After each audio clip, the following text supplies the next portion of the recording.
दो संधारित्र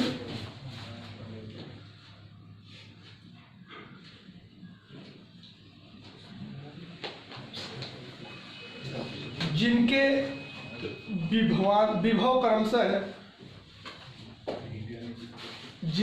विभव क्रमशः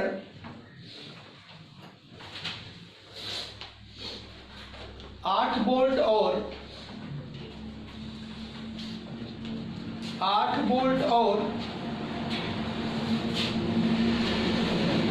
12 वोल्ट है,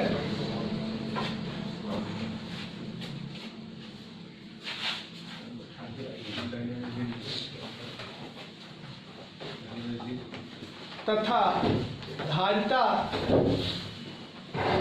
धारिता क्रमशः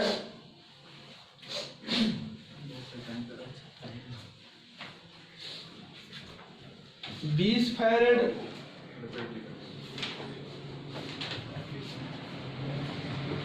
तथा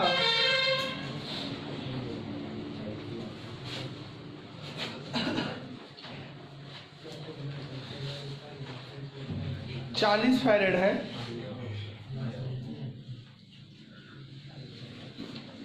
तो दोनों को एक चालक तार से जोड़ने पर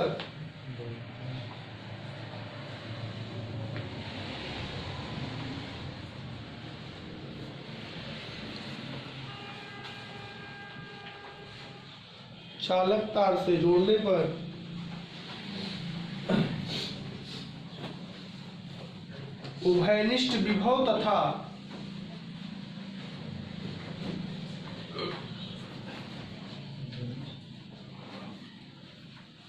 स्थानांतरित आवेश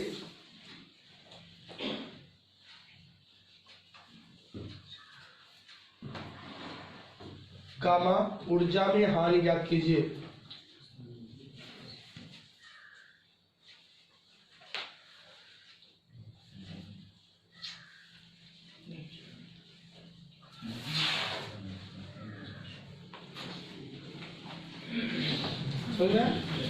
question is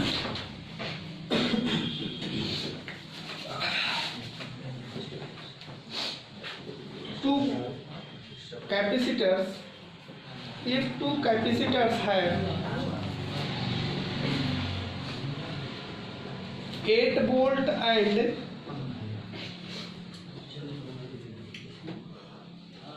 12 volt,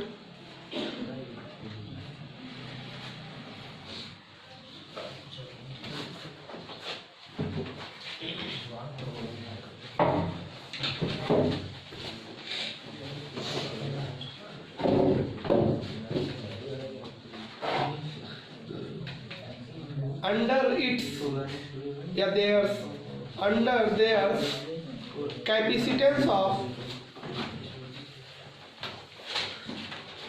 20 farad and 40 farad respectively, 20 farad and 40 farad respectively,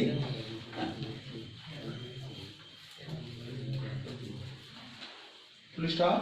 When both are connected with a conducting wire, when both are connected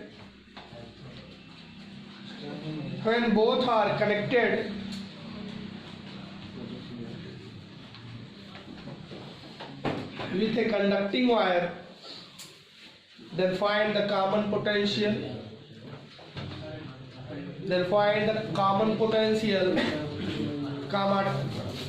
transfer charge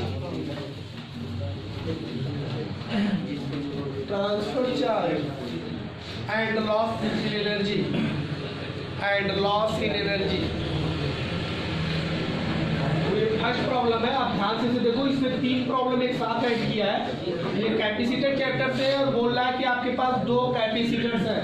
हम कैपेसिटर किसी भी फेज में बना सकते हैं, गोल भी एक कैपेसिटर होता है, पैरेलल प्लेट भी कैपेसिटर होता है। चलो लाइन वाला क्वेश्चन बना लिए, तब भी कोई दिक्कत नहीं है। पहले का वोल्टेज कितना बोल रहा है 8 और दूसरे का 12। पहले का कैपेसिटेंस 20 फैरेड। तो ये रहा B1, ये रहा C1, ये रहा B2 और C2 कितना दिया 40। अगर इसे हम कोई कंडक्टिंग वायर से जोड़ते हैं तो पक्का है कि इसमें चार्ज का फ्लो होगा। क्यों होगा? क्योंकि आपको पता है चार्ज फ्लो करने के लिए हमें वोल्टेज देखना होता है, और हाई वोल्टेज से लो वोल्टेज में करंट जाता है, मतलब चार्ज जाता है। तो हाई वोल्टेज किधर है? 8 वोल्ट। तो करंट किधर आएगा? इधर। मतलब चार्ज आपका इधर फ्लो करेगा। कब तक चार्ज फ्लो करेगा? जब तक कि दोनों का वोल्टेज बराबर है। और उस बराबर वोल्टेज को पहला नंबर बोलते हैं कॉमन पोटेंशियल। क्या बोलते हैं? Common potential. हिंदी में उभयनिष्ठ विभव। उभयनिष्ठ विभव मतलब वही विभव जिस पे आके रुकेगा, इसको लोग V कहते हैं। और V आपने पढ़ा होगा कैसे निकालते हैं? C1 V2 divide by C2। ये फार्मूला अगर आपको याद होगा तो हम इस पे रख सकते हैं। और ये कितना बताएगा? वो C1 कितना था? 20 गुणे 8, 20 C1 हो गया गुणे 8 प्लस 12 गुणे 40 बटे 60। कितना आएगा? 120 तो 12 चौक 48, तो 12 चौक 48 640 बटे 60 32/3 वोल्ट बन रहा है। अर्थात आपका जो रुकेगा ये तो कितने वोल्टेज पे रुकेगा? मतलब इसका भी वोल्टेज हो जाएगा 32/3 वोल्ट और इसका भी हो जाएगा 32/3 वोल्ट। तब जाके चार्ज फ्लो रुक जाएगा। इसमें कुछ चार्ज चला जाता है कि नहीं? उसको हम क्या बोलते हैं? ट्रांसफर चार्ज या स्थानांतरित आवेश।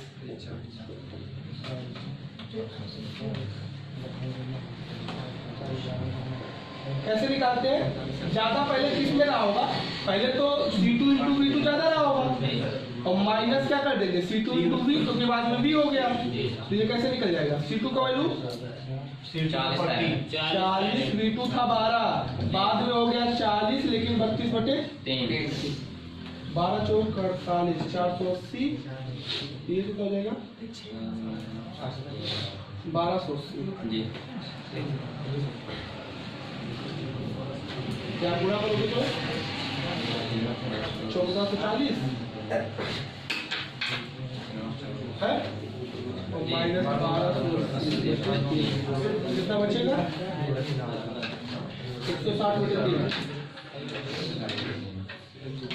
160/3 कूलाम चार्ज आपका फ्लो किया है। कितना?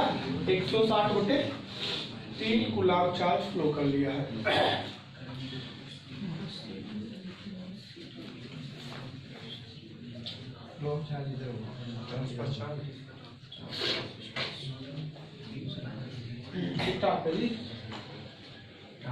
पहला तो 20 गुणे 8 40 गुणे 12 48 तो 32/3 से गुणा कीजिएगा 4 × 12 8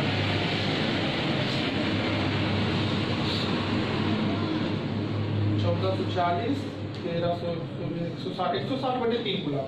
और तीसरा क्या निकालना है? Loss in energy. आपको पता है कि जब भी चार्ज फ्लो करता है तो एनर्जी का क्या होता है? लॉस। तो डेल्टा यू कैसे निकालते हैं? पहले एनर्जी क्या था? Half C1V1 square plus half C2, ये पहले था। और बाद में क्या हो गया? हाफ C1V स्क्वायर और हाफ C2, दोनों का V हो गया ना। तो पहले कितना निकलेगा? हाफ C1 की वैल्यू 20 और V1 का स्क्वायर 64, हाफ इंटू C2 की वैल्यू 40 और V2 का स्क्वायर 144, माइनस चाहे तो हाफ इंटू C1 की वैल्यू 20 और हाफ इंटू C2 की वैल्यू 40 और दोनों में से V स्क्वायर बाहर कॉमन ले लिए तो 32/3 का। यहाँ को 2 से काटोगे 10 हो जाएगा 640। यहाँ 2 से काटोगे 20 से करोगे तो 20 से करोगे 2880 आएगा। और माइनस यहाँ 10 30 हो जाएगा यहाँ 30 ही होगा ना जी। जी जी 10 यहाँ आएगा 20 यहाँ आएगा और यहाँ स्क्वायरिंग कर लेंगे तो 32 का 1024 होता है और 9 होता है तो 3 दो यहाँ जोड़ो 0 8 4 12 8 से 14 1 15 3520 और यहाँ कितना आएगा 10 से गुणा कर दो तो 10,240 3 से 8 गुणा करोगे 0 3 6 5 किया 15 3 त्रिका 9 माइनस 10 20 40 बटे 3 कितना माइनस होगा 240 320 जी। इतने जूल की आप लॉस कर चुके हो। तो आपको 3 चीजें आप पूछा था। सबसे पहले क्वेश्चन को समझो। ये बता रहा है कि इस टू कैपेसिटर्स दो अलग अलग संधारित्र है जिनके कैपेसिटेंस मतलब धारिता अलग है, एक का 20 फैराड और एक का 40। पहले का वोल्टेज 8 वोल्ट पे है, दूसरे का 12 वोल्ट पे है। अगर दोनों को तार से जोड़ोगे तो ये उसी तरह चार्ज फ्लो करता है जैसे अलग अलग ऊंचाइयों में पानी बहता है। अब एक टंकी में ज्यादा ऊंचा पानी एक टंकी में कम है तो बहना तो शुरू हो जाएगा जोड़ोगे पाइप से। और कब तक बहेगा जब तक दोनों की ऊंचाई ना बराबर हो। ऐसे चार्ज तब तक फ्लो करेगा high voltage to low voltage जब तक दोनों की वोल्टेज बराबर ना हो जाए। अब बराबर होके किस पे रुकेगा ये चीजें बोला जाता है कॉमन पोटेंशियल। तो यहाँ पे हमने निकाल दिया है। फिर बताया गया कि कितना चार्ज फ्लो किया तो पहले कितना इसमें चार्ज रहा होगा C2 × V2 और बाद में कितना हो गया होगा C2 × V क्योंकि जो वोल्टेज बचेगा वही तो रह जाएगा। इसको भी सॉल्व किया तो बताया कि 160/3 कूलम चार्ज वहां से यहाँ आ गया है। और कितना एनर्जी का लॉस हुआ हमने पहले एनर्जी निकाल लिया और बाद में एनर्जी निकाल लिया सिस्टम का दोनों का चेंज कर दिए तो हमें ट्रांसफर ऑफ चार्ज में C2 × V - V2 है ना क्योंकि V जगह बड़ा होता है तो V - V2 इसको कॉमन ले लो बाबू। V - V2 कैसे होगा हमने जब लिखा है तो वहां पे हमने ये बताया होगा कि V1 is greater than V2। वहाँ लिखा होगा V1 is greater than V2 और यहाँ का लिखा है V2 is greater than V1। यहाँ से चल रहा है। वहाँ हमने सपोज करके चला है कि इसमें वोल्टेज ज्यादा है उसमें वोल्टेज कम है और चार्ज इधर से इधर गया है तो हमने वहाँ फिर बताया ग्रेटर माइनस। अभी तुम यहाँ से निकालो तो यहाँ से भी निकलेगा वही डाटा आएगा। तब यहाँ पे ये माइनस ये करना पड़ेगा V - V1 नहीं निगेटिव क्यों होगा। वो जैसे कोई दो अकाउंट में पैसा ट्रांसफर होता है तो तुम कैसे जानोगे हमारे अकाउंट से अगर गया है तो हमारा पहले ज्यादा था बाद में कम हुआ होगा तो पहले माइनस बाद करना पड़ेगा और जिसमें गया है उसमें पहले कम रहा होगा बाद में ज्यादा हुआ होगा तो उसका बाद माइनस पहले। अब इसमें से आया है तो पहले ज्यादा रहा होगा मतलब पहले माइनस बाद और इसमें बाद माइनस पहले करना पड़ेगा तब बताएगा तो उसे मैं आगे साल कर लूँगा तो 160/3 जाएगा। Solve it. Next problem. यदि दो अनंत लंबाई के चालक तारों में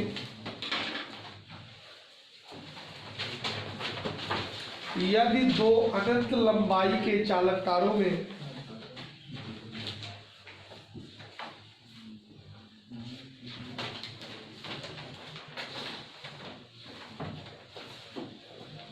दस एम्पियर और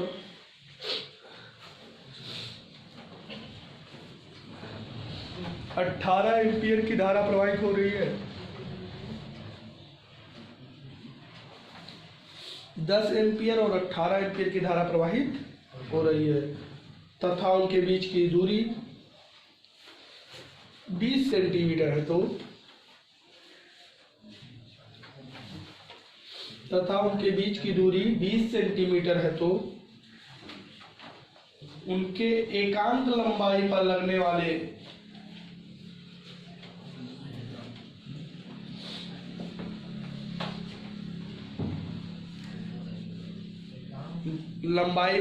वाले बल की गणना कीजिए।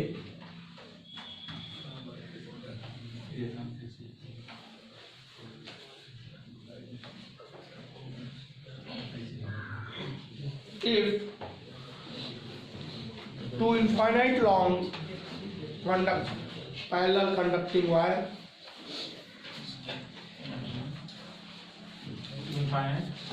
if two infinite long parallel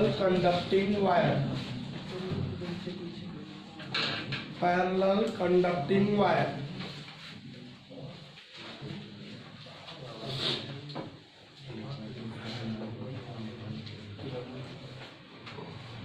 are at a separation of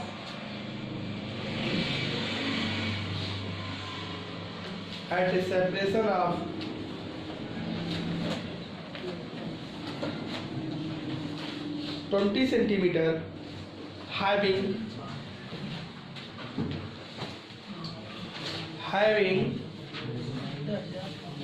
10 ampere and 18 ampere current respectively.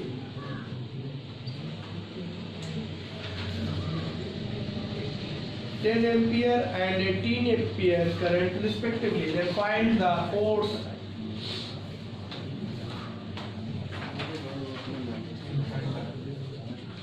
on unit length. Then find the force on unit length between both wire. ये क्वेश्चन कुछ समझ में आ रहा है? क्या बता रहा है कि आपके पास दो वायर है और दोनों वायर कैसे हैं? समांतर और अनंत लंबाई के हैं। कैसे हैं? मतलब बहुत बड़े बड़े वायर हैं। इसकी लेंथ थोड़ा सा बहुत ज्यादा अराउंड तक मोड़ है और इसमें करंट फ्लो कर रहा है। पहले में करंट कितना बता रहा है? 10 एम्पियर का करंट फ्लो कर रहा है और दूसरे में कितना बता रहा है? 18। और इनके बीच का सेपरेशन कितना दे रहा है? 20 सेंटीमीटर। कह रहा है ये दोनों फोर्स रिपेल होंगे, अट्रैक्ट होंगे। आपने पढ़ा होगा कि जब दोनों सेम डायरेक्शन में चलते हैं तो अट्रैक्ट होते हैं और जब उल्टा करंट फ्लो करता है तो रिपेल होता है, मतलब तार दूर दूर हटता है। तो जब अलग अलग डायरेक्शन में चलेंगे तो अलग अलग में चलेगा तो क्या होगा? दूर हटेगा।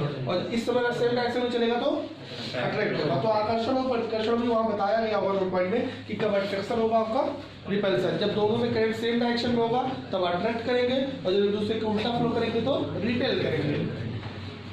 अगर हम इसकी बात करें तो इसके एकांक लेंथ पे लगने वाला जो फोर्स की वैल्यू थी वो किसी को याद है?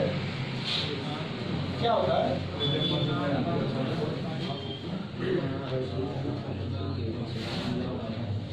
फार्मूला किसी को याद है? The force between two wires, mu naught upon 2 pi, mu naught upon 2 pi, I1 I2 by 8। इसकी वैल्यू कितनी होती है? mu naught upon 4 pi होता तब 10 के माइनस 7, लेकिन 2 पाई है तो 2 इंटू करना पड़ेगा ना और इंटू I1 की वैल्यू 10, I2 की वैल्यू 18 और बटे sir A is the separation between 20 लिखा बट 20 है भैया। तो इसको आप जान ही रहे हो कि क्या करना पड़ेगा? तो माइनस 2 लगा के मीटर करना पड़ेगा। हाँ बोलो। 2 से 10 हो जाएगा, 10 से 10 कैंसिल, बचा है 18 और 2 और ऊपर गया तो 9 हो गया। 4 दो तो इसको 1.8 कर दो तो 10 हो जाएगा। और से निकाले उसने न्यूटन यूनिट लेंथ पे लगाया, उसके डिवाइड बाई क्योंकि एक यूनिट लेंथ पे लगा है, पूरे वायर का बल नहीं है, 1 मीटर लंबे पे निकाला जाता है। ये एकांक लंबाई पे लगने वाला होगा। चैप्टर कहीं देखोगे तो वहां पे कहीं ना कहीं थ्योरी में आपको बताया गया होगा ये फार्मूला।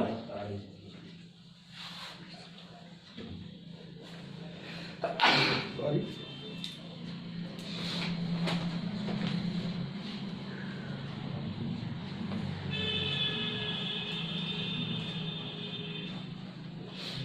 अब देख रहे हो कि न्यूमेरिकल पढ़ने में लगता है कि कितना कठिन है, लेकिन पूरा बेस्ड होता है फार्मूला। जिसको आ गया फार्मूला याद तो इसका लग गया। तो इसीलिए फार्मूले को हम लोग बहुत ज़्यादा वेटेज देते हैं। आपको बार बार सलाह करते हैं कि आप प्रैक्टिस के दौरान फार्मूलों को कवर करो कि किस फार्मूले से क्या होता है। आप 1 मिनट पहले सोचो कि जब क्वेश्चन लिखे हो तो तुम्हारे दिमाग में यही आ रहा होगा कि पता नहीं कैसे लगेगा, लेकिन कितना आसान है, 3 लाइन में लगा। लेकिन इसमें मेन पेज क्या है वही नहीं याद आता। एग्जाम के समय वही नहीं समझ आता कि कौन वाला फार्मूला लगाए, और फार्मूला याद भी आ जाता है तो गलत वाला आ जाता है। और इतना फार्मूला है कि उसी में तुम चार्ज वाला फोर्स लगा दोगे, IBL sin थीटा लगा दोगे, कुछ और लगा दोगे, गड़बड़ा जाएगा। अब यही फार्मूला नोट करते कोई 4 पाई लगा दिया तो सोचेगा सर जी से कुछ बताए रहे, mu naught upon 2 pi 4 पाई कैसे चल रहे होगे उसको जाना। इसीलिए एक्यूरेट फार्मूले के बाद ही न्यूमेरिकल बेहतर जाता है। नेक्स्ट प्रॉब्लम, दिए गए परिपथ में सभी संधारित्र पर आवेश ज्ञात कीजिए।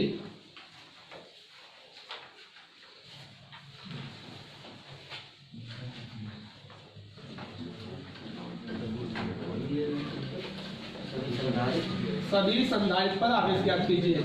Find the charge on each capacitor in given circuit.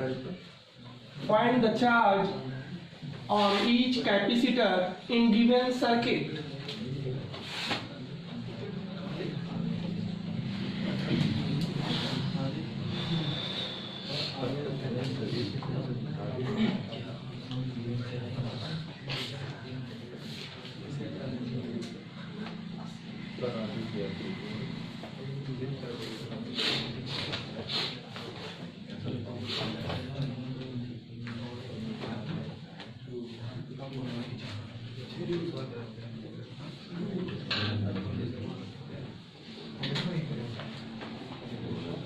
इस सर्किट प्रॉब्लम का ये हो, आपको कुछ कैपेसिटर के सर्किट से तैयार किया है और आपको यहाँ पे बताना है कि क्या होगा सब पे charge.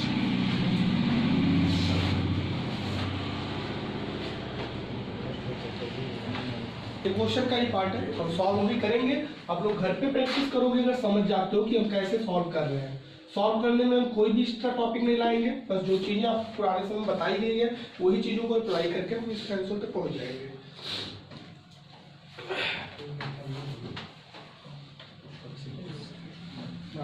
The four capacitors are connected in wire with a 60 volt battery. Then find the charge on each capacitor in given circuits.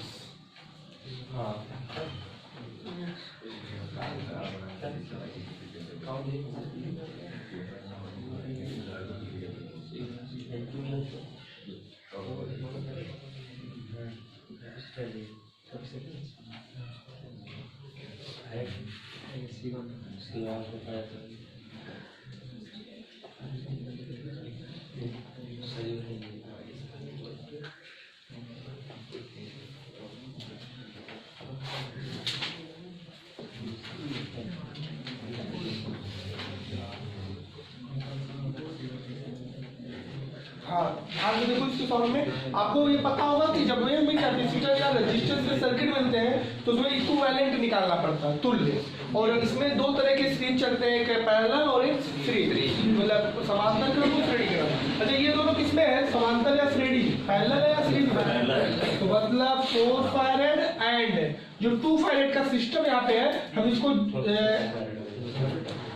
जोड़ेंगे तो कौन सा फार्मूला लगाएंगे, C = C1 + C2। लेकिन चूंकि ये पूरे सर्किट का नहीं इसलिए आप डैश कर दे रहे हैं, C फाइनल में लिखते हैं मतलब पूरे सर्किट का आता है। तो C' = दोनों को C1 + C2 पैरेलल में डायरेक्ट जोड़ा जाता है। 4 + 2 कितना हो जाएगा, मतलब यहाँ पे दोनों ऐसे सब गए दिमाग में, यहाँ कितना आ गया। अब बताओ ये 3, यहाँ का 6 और यहाँ का 2 सब सीरीज में है कि नहीं, एक लाइन में पढ़ेंगे। तो 6 फैरेड जो बीच में आया है, 3 फैरेड जो इस साइड में है एंड जो 2 फैरेड उस साइड में है, और इन ये किसमें थे, पैरेलल वाला आए थे। ये किसमें है, सीरीज में है, श्रेणी में। अभी समांतर में थे, अब श्रेणी में आ गए। श्रेणी वाले कहते हैं भैया 1/C = 1/C1 1/C2 1/, यहाँ पे डैश नहीं लगाएंगे क्योंकि इस बार फाइनल आने वाला है। फाइनल लगाने के लिए 1/6 + 1/3 + 1/2। हमें लग रहा है सबका एलसीएम 6 होगा, या 1 आएगा या 2 आएगा या 3 आएगा। 1/C = 6/6, कट के 1/1 हो गया। पलट दोगे तो क्या आ जाएगा, C = 1/1, मतलब C = 1 फैरेड का काम कर रहा है भैया पूरा। कभी कभी एग्जाम में यही पूछता है, what is the equivalent capacitance या तुल्य धारिता ज्ञात कीजिए। तुल्य धारिता मतलब कुल मिला के कितना धारिता है, तो इक्विवेलेंट निकालने के लिए बस यहाँ से पहुंच चुके हो। लेकिन अगर इसके आगे बढ़े तो आपको पता होगा कि Q = CV आप पढ़ के आए हो। The charge provided by batteries is Q = CV। C कितना लाया, 1, और कितने वोल्टेज सप्लाई दी हो तो कितने कूलम चार्ज देगा। अब 60 कूलम चार्ज लिया, ये भेजेगा वायर में, देखते हैं कैसे डिस्ट्रीब्यूट होता है। चार्ज ऑन, अब एक एक पे चार्ज दे दो। पहले यहाँ से कितना वोल्ट कूलम निकलेगा, बैटरी 60 कूलम प्रोवाइड कराएगा, इसको कितना मिलेगा 60। 3 फैरेड वाले को कितना मिला, 60 कूलम। क्यों? क्योंकि जितने वायर में सीरीज में आते हैं सब पे चार्ज सेम होता है, ये आपने पढ़ा होगा। जब यहाँ पहुंचेगा भैया तो चार्ज दो हिस्से में बटेगा। अब बांट लेते हैं, यहाँ 4 लोग हैं, यहाँ 2 लोग हैं, तो 6 लोगों का हिस्सा लगाओगे तो एक का हिस्सा 10 आएगा, तो 10 में 40 इधर चला जाएगा, 20 मतलब 4 फैरेड वाला पाया 40 और 2 फैरेड वाला पाया 20। फिर आगे दोनों जैसे आएंगे यहाँ जुड़ के फिर 60 हो जाएगा, 60 आके फिर 60 पाएगा, तो 2 फैरेड वाला ये कितना पाया? चारों में से किसी पे पूछो तो आप बता सकते हो। ये पाया है 60 फैरेड, ये पाया है 40 फैरेड, ये फैरेड नहीं गुलाम चार्ज है गुलाम पाएगा। ये कितना पाया? 20 गुलाम, ये भी कितना पाया? 60। मतलब सब गुलाम में चार्ज पाए हैं। माइक्रो गुलाम होंगे तो माइक्रो लगा देंगे। इतना आपसे पूछा था। अच्छा बोल देता कि तुम बताओ 20 वाट यहाँ पे कितना वोल्टेज है, यहाँ पे कितना वोल्टेज है, तो हम कहते हैं वोल्टेज निकालने के लिए V बराबर Q बटे, जहाँ वोल्टेज तुम्हें चाहिए वहाँ Q बटे C, यहाँ वोल्टेज Q बटे C, Q बटे C 20 वोल्ट, यहाँ Q बटे C 10 वोल्ट, यहाँ Q बटे C 10 वोल्ट, यहाँ Q बटे C 30 वोल्ट। मतलब कहीं पे भी वोल्टेज तुम चाहो तो निकाल सकते हो। तो वो चीज़ हमसे पूछा नहीं था, हमने सभी कैपेसिटर पे बता दिया है कि कितने कितने चार्जेस हैं।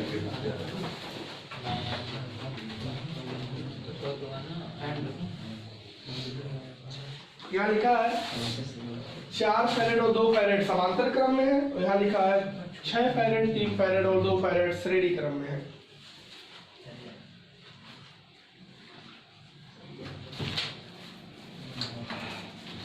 तो ये आपको एक क्वेश्चन इसके बाद कराने वाले हैं कि यूपी 2 में क्वेश्चन आया, फिर यूपी बोर्ड में क्वेश्चन आया, और कितना बेहतरीन क्वेश्चन बना लिया था क्या?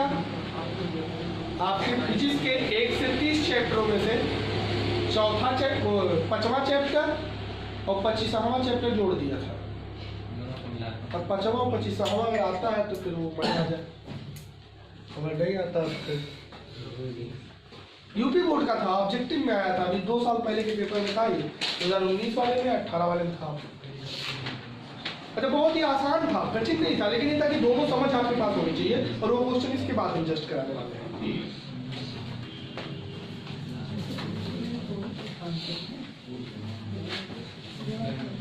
इन चीजों में कोई प्रॉब्लम है जी किसी को? कॉम्बिनेशन नॉर्मल चीजें।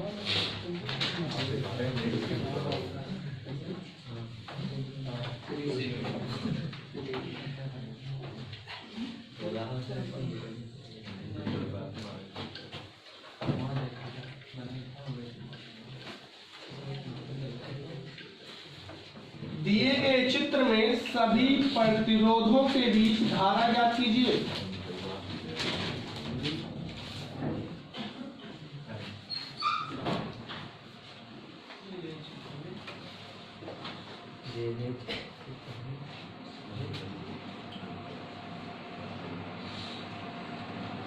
दिए गए चित्र में सभी प्रतिरोधों में क्या ज्ञात कीजिए? धारा ज्ञात कीजिए।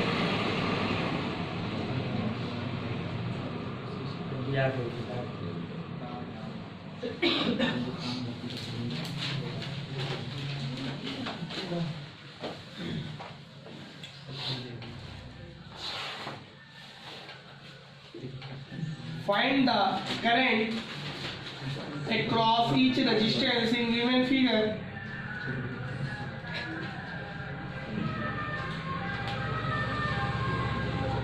ये रहा आपका, कुछ इसी टाइप का था, डाटा हो सकता है हमसे बदल गया होगा, इतना ज़्यादा नहीं याद है, लेकिन था इस टाइप का था। ये ऑब्जेक्टिव में आया था, 2-3 ऑप्शन लिख दिया था पूछ के क्वेश्चन को, लेकिन हम यहाँ थोड़ा सा उसी टाइप के क्वेश्चन को कराने की कोशिश कर रहे हैं। Find the current across each resistance. कितने रेजिस्टेंस लगे इसमें? 5। कितने रेजिस्टेंस लगे हैं?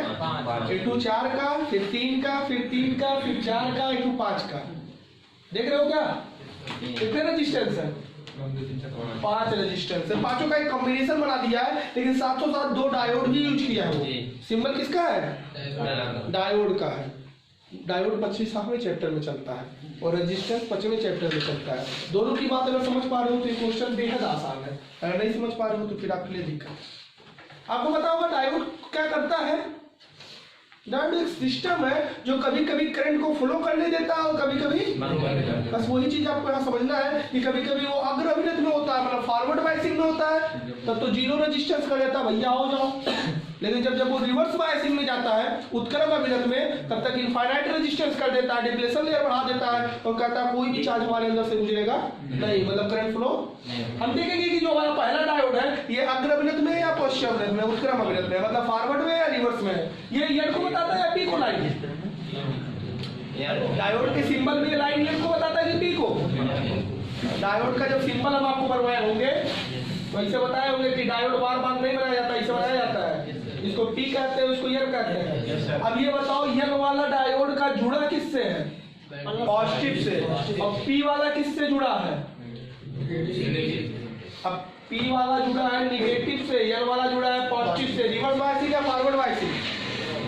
Reverse biasing. आपको पता होगा इसको रिवर्स बायसिंग कहते हैं। क्या अपने वायर में करंट फ्लो करने देगा? नहीं। रिवर्स बायसिंग बस डायोड का काम यही है, या तो करंट फ्लो कर लो या तो ना करो। अब वो तो फॉरवर्ड बायसिंग होगा तो करने देगा, रिवर्स में होगा तो नहीं करने देगा। हम ये कॉन्सेप्ट डायोड चैप्टर में पढ़ चुके हैं, मतलब ये रिवर्स बायसिंग में है। तो हिंदी में उत्क्रम अभिनत कहते हैं। और भैया उत्क्रम अभिनत में ये है जो कहेगा यहाँ से लेकर यहाँ तक का वायर तो एकदम बेकार है और वो करंट नहीं जाने देंगे उसके अंदर। ये वायर इसी का है ना पूरा, यहाँ से यहाँ तक, यहाँ से जंक्शन शुरू हो गया, जंक्शन मैंने अलग अलग तार आ गए, तो जहां तक इसका तार है यहाँ से तार मुड़ा खाली है, यहाँ जंक्शन से लेकर इस जंक्शन तक बेकार है तार। ये बताओ निगेटिव वाला जुड़ा है पी से और पॉजिटिव वाला जुड़ा है एन से। बताओ उत्क्रम फॉरवर्ड है रिवर्स? रिवर्स है। उत्क्रम अभिनत में ये भी चल रहा है। तो हमें बस दो चीजें थोड़ा सा पछतावे चैप्टर में जाना चाहिए था, मतलब इस जंक्शन से लेकर इस जंक्शन तक का वायर क्या है? बेकार, मतलब इसमें कोई करंट फ्लो नहीं होगा। तो हम थोड़ा सा इसको रीफॉर्म कर लेते हैं, देखते हैं अब क्या बचेगा हमारे पास।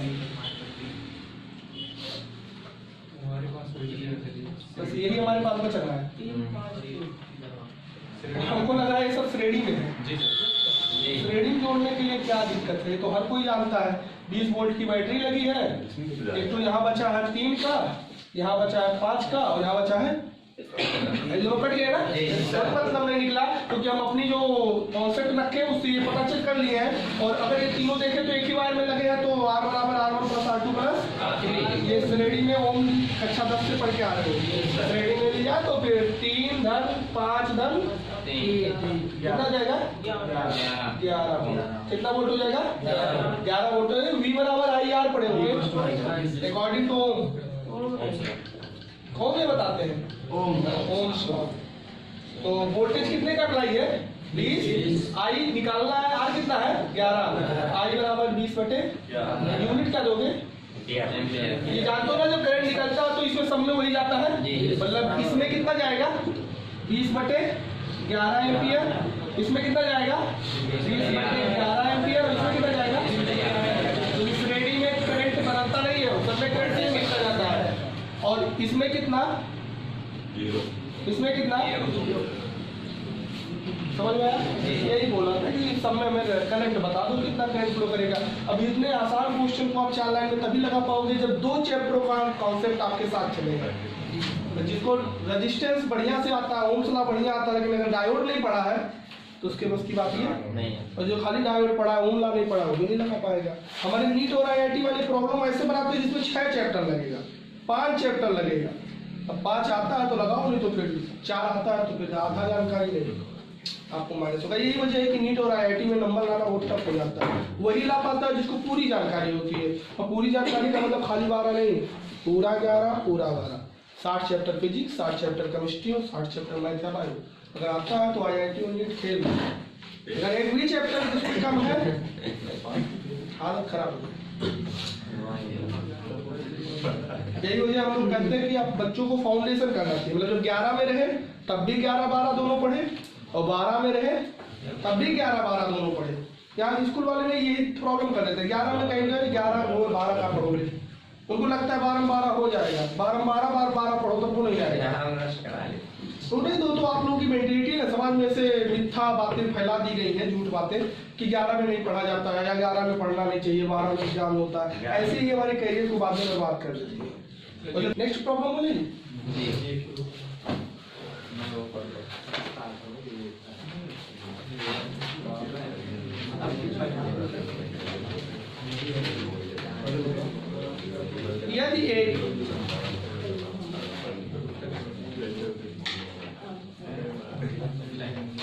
उत्तल लेंस की फोकस दूरी, यदि एक उत्तल लेंस की फोकस दूरी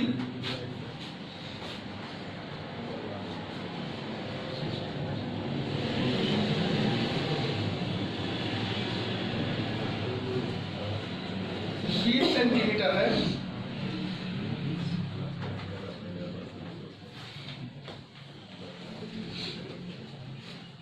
जब वह वॉल में स्थित है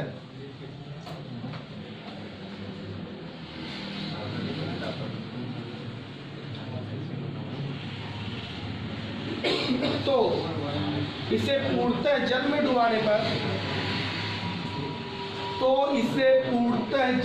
डुबाने पर फोकस दूरी कितनी हो जाएगी? जल में डुबाने पर फोकस दूरी कितनी हो जाएगी?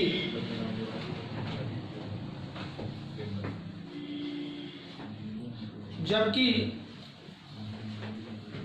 जल और कांच का अपवर्तनांक क्रमशः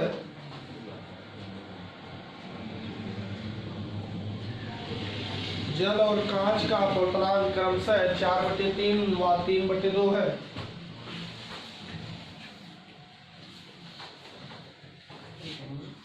If focal length of a convex lens,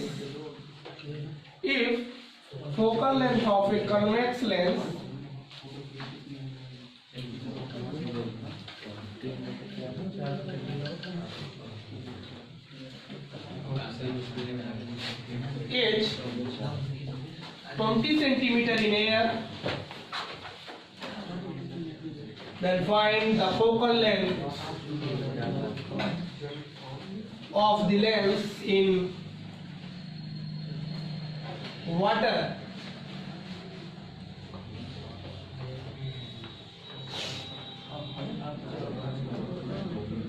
Find the focal length, then find the focal length of the lens in water. Please stop. The refractive index of water and glass. The refractive index of water and glass. The refractive index of water and glass are 4/3 and 3/2 respectively. 4/3 and 3/2 respectively. ध्यान से देखो इंस्ट्रूमेंटर को हम कैसे handle कर रहे हैं। यहाँ पे आपको कौन से लेंस की बात कर रहा है? उत्तल लेंस की बात कर रहा है। ऐसा होता क्या? फोकल लेंथ दे रहा है या एयर में, जब लिख दे रहे हैं एफ माने अभी ये हवा में रखा है, लेंस कहाँ पे रखा है? हवा में रखा है। तो जब दे रहा है कितना? 20 सेंटीमीटर। तो 5 तुम्हें लेना भी चाहिए क्योंकि कन्वेक्स है तो साइन कन्वेंशन से इसका 5 फोकल लेंथ होगा। इसको तुम उठा के ले जाके किस में डाल दो? पानी में। मतलब कोई टंकी है पानी से भरा हुआ है और उसमें ले जाके अंदर इमेज कर देना है, डुबा देना है।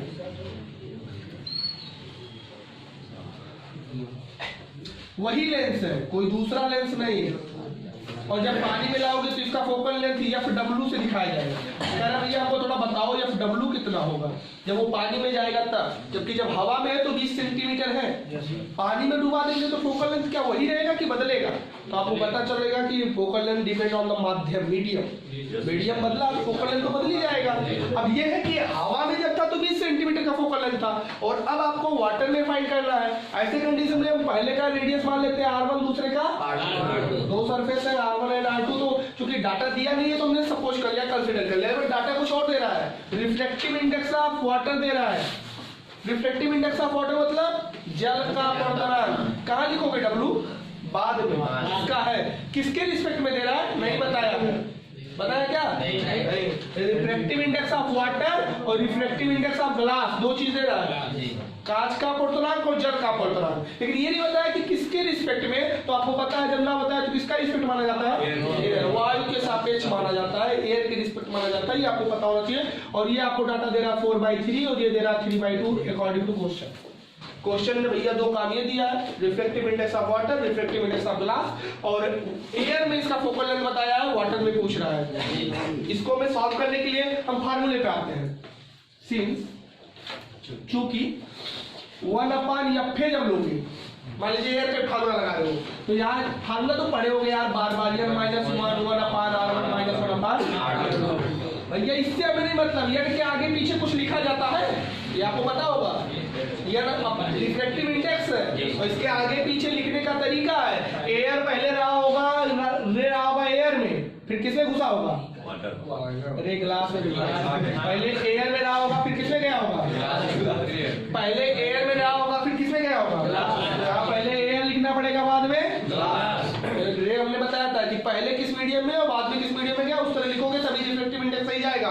अच्छा, ये तो इन एयर आपने निकाला, एयर में पता किया, हम एक बार इन वाटर भी पता कर ले। जब हम वाटर लगाएंगे तो 1/F निकालेंगे, और यहाँ पे भी हमारा फार्मूला वही है भाई, n-4 1/R1 माइनस 1/R, क्योंकि रूल तो ना बदलेगा फोकल लेंथ का। हाँ, यहाँ थोड़ा प्रॉब्लम है इस बार, क्योंकि इस बार हमारा पहले एयर रहेगा वाटर में, फिर जाएगा ग्लास में। पहले रहेगा वाटर में, फिर किसमें जाएगा? ग्लास। तो वाटर पहले, ग्लास। अभी क्या रखना है समझ में आया? क्या ये डाटा दिया है ANG? क्या दिया है WNG? कहाँ दिया है? आपको पता होगा WNG निकालने का एक फार्मूला है, WN गुणे ANG। कहीं पढ़े हो ऐसा कि अगर A गुणा हो जाए तो WNG के बराबर हो जाता है? मैं तो पढ़े। जब पढ़ा रहे थे तो 1n2 गुणे 2n3 बराबर 1n3 का एक रूल लिखाए थे। तो रिफ्लेक्टिव इंडेक्स में अगर दो लोग मैच करेंगे तो ये डायरेक्ट ये बनेगा। इसके हिसाब से क्या ये बनेगा कि नहीं बनेगा? और WN को आपने वही पढ़ा होगा एक रूल के अकॉर्डिंग कि अगर 1n2 है तो इसको 1/2n1 कर सकते हैं। हम इसको पलट दे रहे हैं तो 1/W क्या हो जाएगा? नहीं ANW, ये पलट दिए और इसको रहने दे रहे हैं ये जैसे है तैसे। क्या ये दोनों डाटा आपको पता है? ANW 4/3 और ANG ये पलट जाएगा 3/9/, मतलब ये वैल्यू यहाँ निकल गया। ये तो दिया तो दो डाटा था, लेकिन एक तो काम का था और एक को निकालना पड़ा, तो फिर WNG दिया नहीं था, तो हम इन दोनों का हेल्प से WNG निकाल लिए। ये वाला था, इसको इक्वेशन फर्स्ट मान लेते हैं, एयर वाला equation second, divide by one equation first divide by second, तो दोनों को डिवाइड कर रहे हैं। ये क्या बनेगा? 1/F अपॉन 1/, आपको पता है दोनों कट जाएंगे, बचा क्या? ANG माइनस 1/, आपको पता है ये तुरंत नाचेगा तो बन जाएगा या फिर W/F, ये यहाँ जाता है। ANG वैल्यू पता है क्या? 3/2 या ANG माइनस 1/, WNG पता है क्या? निकाल दियो। इसको थोड़ा सा सॉल्व करो, 1/2 आएगा, इसको सॉल्व करो 1/8 आएगा, 2 4 जा, क्रॉस मल्टीप्लाई करोगे तो FW/F इक्वल टू 4/1। आपको पता हो क्रॉस मल्टीप्लाई करो तो FW equal to 4 into cross multiply, F के दिया है पहले से 20, ये 80 सेंटीमीटर हो जाएगा आपके पास। हम लोग जब कंपटीशन में पढ़ते थे तो रट लिए 4 गुना हो जाएगा। तो कंपटीशन वाले नहीं लगाते हैं तो उन्हें याद रहता है ये बात कि हवा में जितना रहता है उसका कितना गुना हो जाता है? 4 गुना। पाई तो कंपटीशन वाले तुरंत मारेंगे 30 है क्या 120 मारेंगे टक से, 40 है 160, 20 है 80। तो ये कंपटीशन वाले रटे रहते हैं। क्यों रट लेते हैं? कि अगर ऐसा क्वेश्चन मिले तो हमें टाइम वेस्ट करना, लेकिन यहाँ पे तुम डायरेक्ट 4 गुना करके 20 दिया था, 20 चौक 80 कर लिए तो नंबर भी उसे डायरेक्ट दे देगा। क्योंकि बोर्ड में लगा के ही 100 लगाया जाता है, बिना लगाए हुए नंबर नहीं देगा। अर्थात जिस कन्वेक्स लेंस का एयर में 20 था वो वाटर में जाने के बाद में 80 सेंटीमीटर फोकल लेंथ के साथ काम करेगा, उसकी फोकल लेंथ 80 सेंटीमीटर हो जाएगी। तो पहले इस फिगर को जान लो, वो तो आपको फार्मूला याद दिलाया है। 2 डाटा दिया था उससे एक थर्ड डाटा कैलकुलेट किए हैं, फिर वो लगाओ, फिर वहां से जाके